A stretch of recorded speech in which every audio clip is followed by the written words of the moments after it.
E aí, Brasil, é mais um vídeo meu aqui no canal. Se é a sua primeira vez aqui, seja muito bem-vindo. Meu nome é Maurílio Gomes, esse é o canal Por Ultra Educação.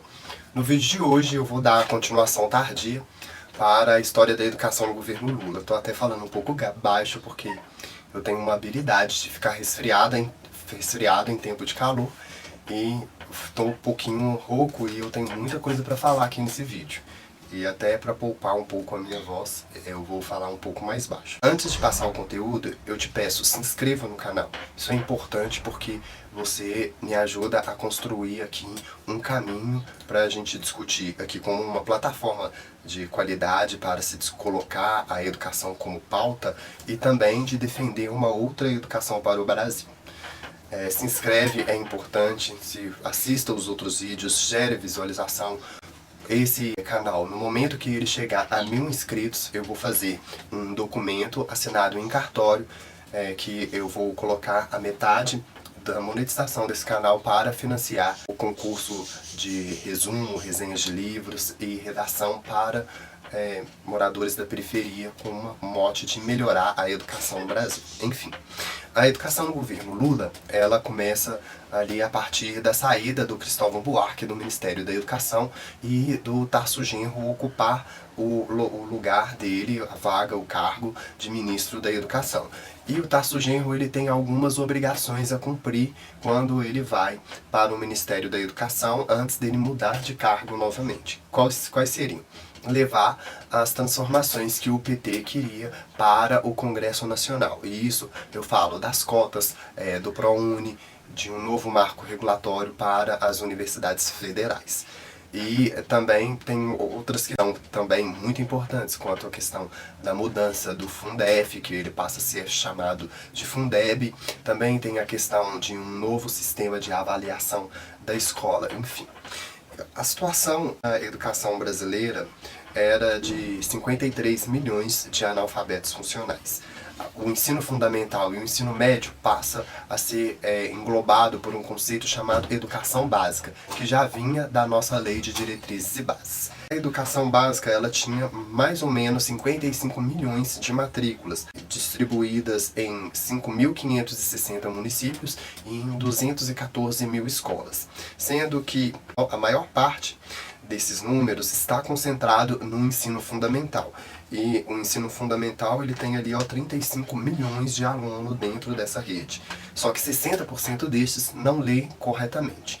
Ou seja, o Estado brasileiro ainda não sabe lidar com os resquícios de um sistema que sempre elitizou a educação. Não se criou uma cultura onde a classe popular tivesse, desde os avós até os bisnetos e os tataranetos, fazendo uma linha de formação. Por exemplo, a minha avó, ela não estudou, e isso daí acabou contribuindo com a minha mãe também não estudar. Só que eu acabei estudando. Se eu tiver filhos, o meu filho vai também estudar. Então há uma linha genealógica, vamos dizer assim, que teve acesso à escola, e isso é um fator muito importante a ser considerado quando se trata a questão da educação. Uma fala recorrente do filósofo Mário Sérgio Cortella, que a gente não deve só se preocupar com a educação dos filhos e dos alunos da escola, mas também desses pais que não tiveram essa educação, exatamente para formar essa cultura familiar de uma tradição educada. O ensino médio, ele tem mais ou menos 11 a 12 milhões de matrículas. Pelo que eu vi no censo escolar do ano de 2002, ele tem quase redondo 11 milhões. Mas eu coloquei um pouco para cima por causa que tem essa diferença na questão da educação básica. Entra aí outras questões que também falam a respeito do EJA, que é um ensino de jovens e adultos, que não estou incluindo. Estou falando aqui numa questão mais global do ensino médio. 46% desses alunos abandonam o ensino. 10% tem uma distorção séria-idade. 19% conclui o ensino médio. E somente 25% desses 19% que vão para o ensino superior. No Brasil, no ano de 2003, apenas 9% dos jovens têm acesso ao ensino superior. E é um dado muito ruim, porque mostra que nós estamos na lanterna da América, porque a Argentina, ela tem uma porcentagem de 32%, os Estados Unidos 50% e o Canadá 62%.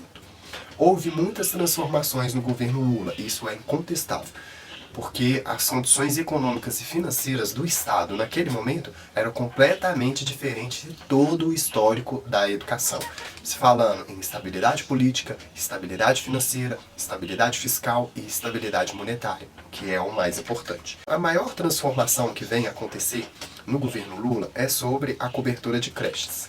Ele consegue, de uma maneira extraordinária, ampliar a cobertura de creches e garantir a promessa que ele faz nas campanhas eleitorais e também nas resoluções que o PT construiu até então, de dar acesso à criança filha da trabalhadora, para que ela possa trabalhar tranquila, sabendo que tem uma creche que ela pode deixar o seu filho.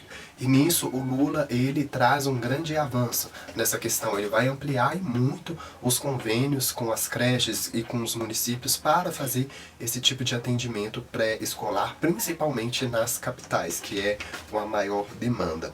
A outra transformação também, que é o orçamento do MEC. Ele, em 2003, ele passa de 18,1 bilhão para 54,2 bilhão em 2010. Só que nesse aumento do orçamento do MEC, isso não configura um avanço na qualidade da educação, porque a educação no governo Lula, ela está no fim de uma transição, de que o Estado ele realmente consegue fornecer para o cidadão essa educação pública que era o objetivo desde as primeiras constituições, desde os ideais dos pioneiros da educação nova, que seria uma educação pública e gratuita. Realmente, ela vem a ser pública depois da Constituição para cá, com os avanços que ela vai acumulando. E isso é uma tristeza, porque se o Sampaio Dora, lá na República, tivesse optado pela qualidade na educação do que a expansão por expansão, nós não estaríamos nessa situação hoje de baixa produtividade, baixo salário e essa situação trabalhista que a gente vive hoje de precarização do trabalho. Em relação às promessas, o Lula ele fez muito panfletarismo na educação. Isso daí reforça aquilo que eu disse no vídeo passado sobre um diagnóstico que eles deveriam ter feito com um olhar mais técnico do que fazer aquele desenho de terra arrasada da educação do governo Fernando Henrique. A primeira promessa que ele faz nas campanhas eleitorais e nos programas de governo é que ele revolucionaria, iria fazer revolução. Se ele tivesse feito, a gente não estaria vivendo essa situação de emprego, de baixa produtividade, de menor distribuição de renda, porque uma coisa aqui que os economistas não consideram na questão da distribuição de renda é a questão da educação. E isso daí é até parte de uma certa ignorância e um desprezo com a área, porque a educação ela é importantíssima para a distribuição de renda, para o combate à desigualdade social. Ele não vai cumprir a promessa de fazer revolução na educação, mas ele fez outras. De mínimo de 9% da verba de custeio, questão das cotas, o ProUni, a Bolsa Integral e Parcial, 30% dos jovens no ensino superior, melhorar a avaliação, fornecer o livro didático também para o ensino médio, coisa que não era obrigação do governo federal, a criação do Fundeb, que é só um aprimoramento do Fundef, porque eles aumentam a carga tributária do Fundef, mas também aumentam o valor, a porcentagem que o fundo transfere para estados e municípios. Ele sai de 15% para 20%. Com o PT ele passa a ser estruturado por 4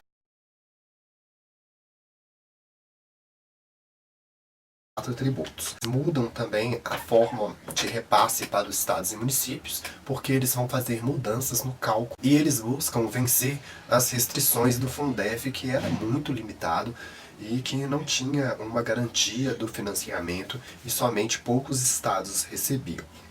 E é engraçado que dentro das normas do Fundeb, no ato de disposição constitucionais transitórias, lá no artigo 60, eles vão colocar o crime de responsabilidade. Só que eles não vão especificar o que é crime de responsabilidade dentro do Fundeb.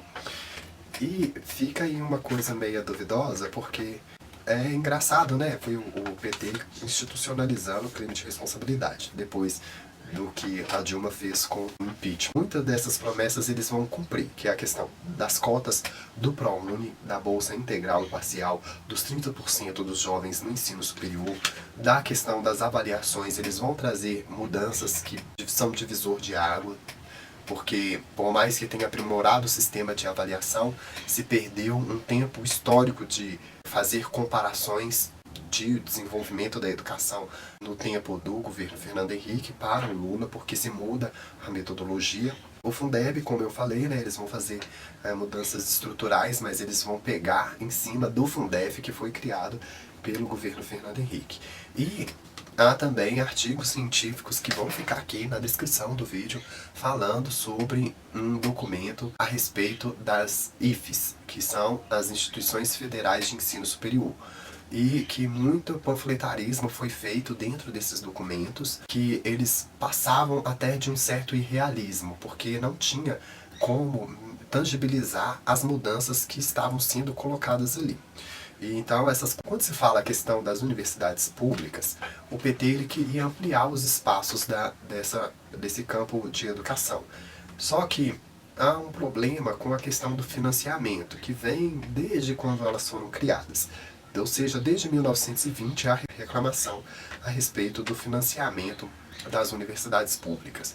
No diagnóstico que o Fernando Henrique Cardoso fez, ele demonstra que há uma distorção na política de pessoal das universidades públicas, que elas pagam muito mais o seu próprio funcionalismo do que realizam as suas funções de educação, para combater aquilo que eles chamavam de mercantilismo da educação, que seria instituições de ensino que perseguiam o lucro. Quando se fala a questão das avaliações, quando o Lula chega no governo, ele derruba o ranking das universidades. Isso daí mostra que ele não tem compromisso com o controle, com os resultados. Mas na educação básica ele vai trazer muitas melhorias quando se fala a questão da avaliação. O único mal é que ele muda a metodologia de todas as avaliações do governo Fernando Henrique. E isso, qual é o problema? Quando se muda a metodologia, eu não tenho mais os mesmos parâmetros para fazer comparações. Então, se perde aí essa cultura, essa série histórica de se fazer essas avaliações e ter mais os resultados precisos acerca dos resultados da educação em cada sistema de ensino que todo mundo já sabe, no Brasil tem mais de 5 mil. O sistema chamado SAEB, ele vai passar a atuar por escolas. Vão trazer outras avaliações, como a Prova Brasil, o IDEB, no ano de 2007, e vai trazer também um programa de desenvolvimento para esses municípios que têm baixo IDEB e têm problema com a Prova Brasil. Eles vão manter o censo escolar, vão manter o Brasil também no PISA. E também vai melhorar o censo de ensino superior, que vai se tornar obrigatório apenas em 2008, e é onde que o Lula vai retomar o ranking das universidades. No primeiro ano do ProUni foram distribuídas 748 mil bolsas, sendo que 69% delas eram bolsas integrais. Em 2010 foram distribuídas 462 mil bolsas. E o ProUni, assim como outras ações que o PT fez, até mesmo no campo acadêmico, se torna um divisor de águas, porque ela acaba ressuscitando um sistema dual de educação, onde que os ricos ficam com a melhor qualidade do ensino e os pobres, a classe mais popular, fica com um ensino de baixa qualidade. Isso também acaba dividindo opiniões quando se trata a questão da mercantilização do ensino e do governo injetar dinheiro na universidade e assim destinar a classe popular a um ensino de melhor qualidade. E não só fica só nisso, fica também a questão da mercantilização e da privatização do ensino privado, fazendo com que o ensino privado tenha uma maior relevância tanto quanto o público, sendo que eles não têm a mesma capacidade de fazer pesquisas, de fazer outros processos que estão dentro da função da educação, mas que fale mais sobre uns cursos de pós-graduação, pesquisa mesmo, pesquisa científica, cursos de extensão. Que reconhecer que a qualidade desse serviço de educação é melhor prestado pelas universidades públicas do que a privada, que investe pouco em pesquisa. Quem dirá nos outros campos da educação. Então eles acabam relegando às classes populares um ensino de péssima qualidade do ensino superior. Faz uma transferência pública, transferência de dinheiro público direto para as universidades privadas, né, mantendo aí essa lógica, né, de mercantilização e de privatização. Eles fazem muitas outras coisas em relação até mesmo à reformulação do FIES, que é um programa de financiamento estudantil que remonta lá da ditadura militar. E uma coisa que vai se falar muito é quando a intenção do PT é de tanto fazer panfletarismo que, quando chegou no poder, a educação foi trocada e o que eles procuraram fazer era mais modernizar o que é arcaico, como dizia o Florestan Fernandes, e não avançar na questão da qualidade da educação. Quanto ao analfabetismo, o Lula tinha feito essa promessa de alfabetizar 20 milhões de pessoas em 4 anos. E ele, de 2002 a 2004, a meta ela não é alcançada nem em 1/4 do objetivo. Chega a 134 mil pessoas que foram alfabetizadas. E todo o trabalho contra o analfabetismo é deixado de lado. Não tem avaliações acerca do quanto o programa avançou ou de quanto o programa tem mais que avançar. E todas as entrevistas, tanto do Fernando Haddad quanto do Tarso Genro, eles fogem à tangente do PT ter largado o analfabetismo, combate ao analfabetismo, e também de ter priorizado a educação superior em detrimento da educação básica. Nessas entrevistas também, pelo menos a do Haddad, ele chama a atenção para uma coisa muito importante, mas ele faz isso de uma maneira de fugir das perguntas, que é de colocar a sociedade no papel dela, que ela deve ocupar na questão da educação.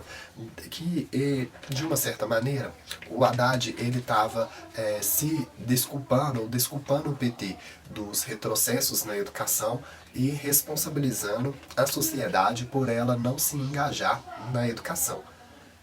Eu até concordo e falo isso com um olhar para a obra do Oliveira Viana, que ele fala tanto em Populações Meridionais do Brasil como no Idealismo da Constituição sobre a questão da educação, de como ela é importante para fazer com que a nação evolua.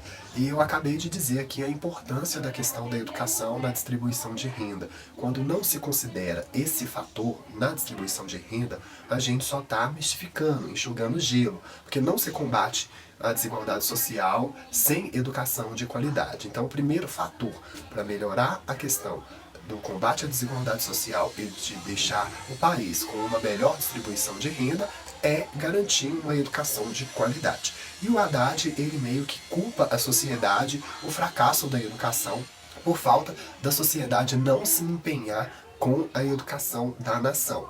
E ele não faz nenhuma cobrança de estados e municípios, eles acabam desmontando todo um MEC que foi desenhado para ser um local de articulação desses sistemas, né, porque a missão do Paulo Renato, ministro do Fernando Henrique, foi essa, de fazer com que o MEC perdesse aquela função expiatória, interventora, para ter uma função articuladora e também de fazer programas, convênios e também fazer parcerias para melhorar a educação do Brasil.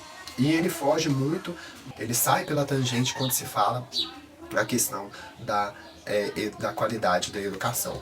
Porque eu falo que o Lula, ele, como diz o Marco Antônio Villa, ele acaba fazendo com que o Brasil perca tempo em muitos aspectos da vida da nação, sobretudo na questão da educação.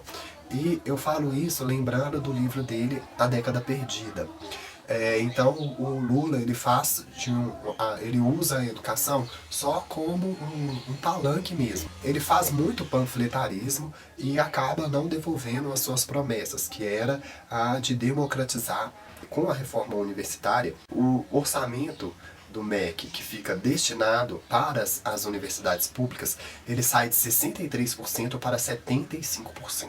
Ou seja, só 25% vai para ser transferido para estados e municípios para a educação básica. Vão também ampliar os espaços da universidade pública com a questão das cotas para negros, indígenas e pessoas que vêm da escola pública, que causou muito auê na sociedade por conta de colocar o negro na universidade pública. Com isso, eles acabam escamoteando uma distorção que viria a partir da reforma universitária, que seria essa asfixia que ele faz na educação básica, destinando apenas 25% do orçamento do MEC. Muito pelo contrário que fez o Fernando Henrique Cardoso, que priorizou a educação básica, e o Lula priorizou a educação superior, tanto pública quanto privada. As despesas dos aposentados, ele sai das universidades e vai para o orçamento da Previdência.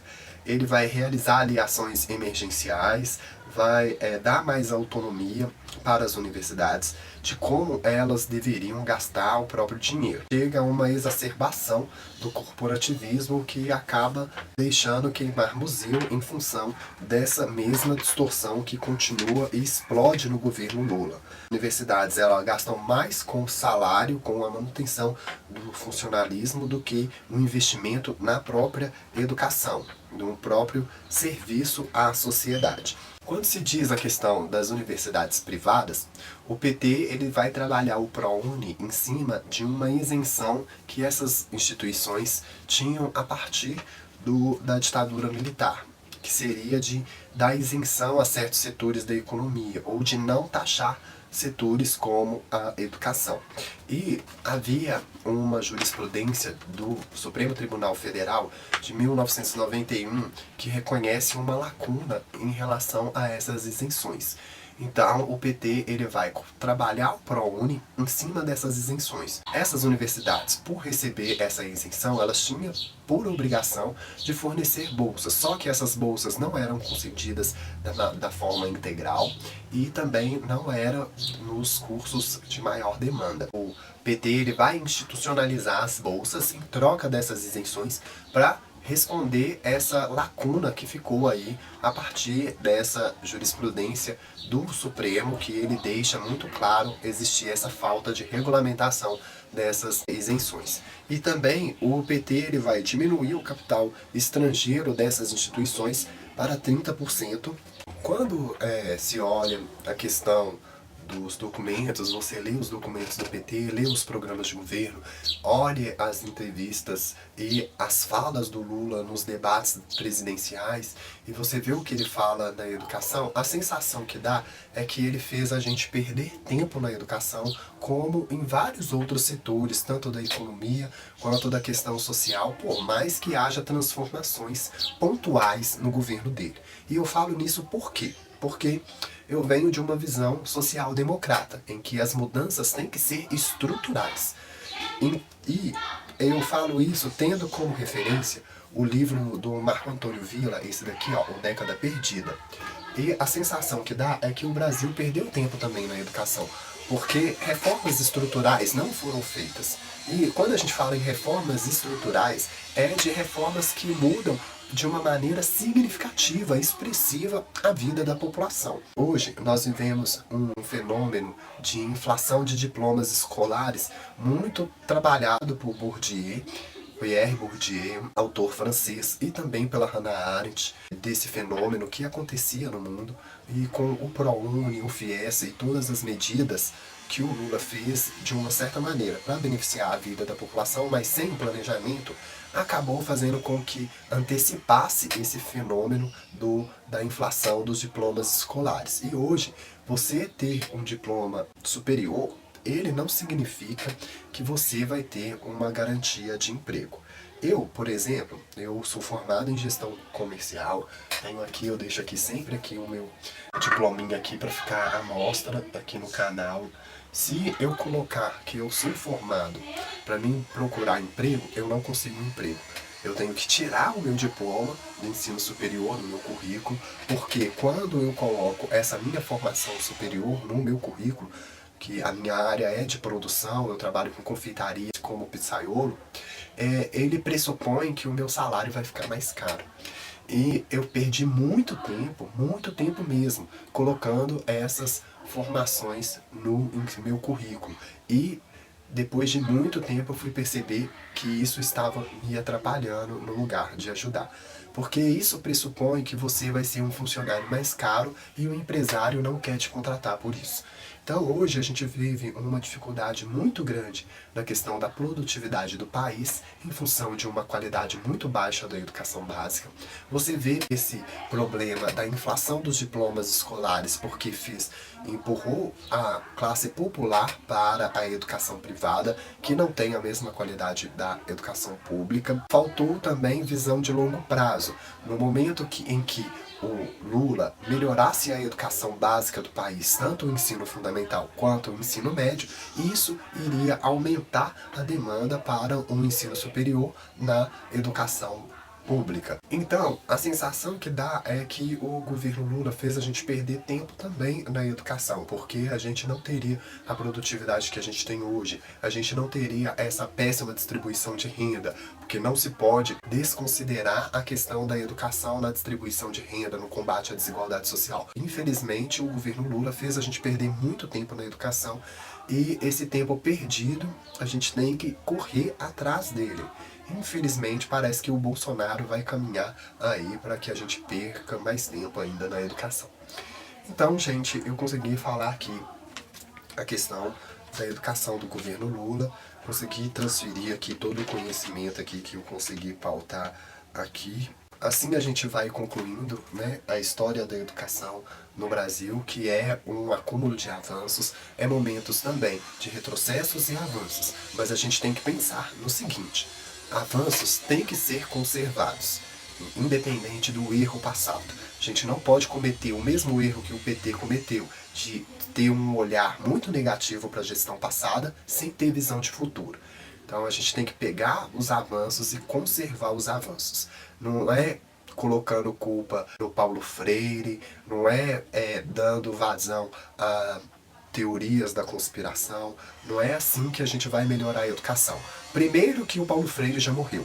E segundo, porque a Constituição e a Lei de Diretrizes e Bases diz que quem são responsáveis pela educação básica é o prefeito e o governador. Então cabe à população fazer cobranças aos vereadores e deputados estaduais. E, por último, o Bolsonaro. E, por último, o Weintraub. A gente vai aqui concluindo no canal a história da educação brasileira. A próxima é a educação do governo Dilma, que eu acho que não vai demandar uma grande quantidade de leitura, até porque a educação da Dilma ela é voltada em cima do Pronatec e outros programas, e assim a gente vai concluindo aí a história da educação, para lá na frente a gente levantar os problemas históricos da educação e colocá-los na pauta. Eu espero que vocês estejam gostando. Obrigado por assistir até aqui. Dê um like aí no vídeo. Se você não se inscreveu, se inscreva, porque isso daí é importante.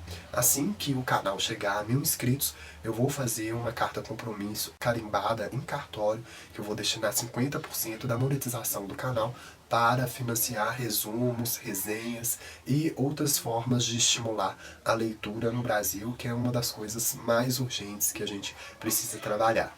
E isso falando um dia depois do Dia do Leitor. Então a gente se encontra nos outros vídeos por aí. Muito obrigado por assistir até aqui. Tudo de bom para todos e até mais.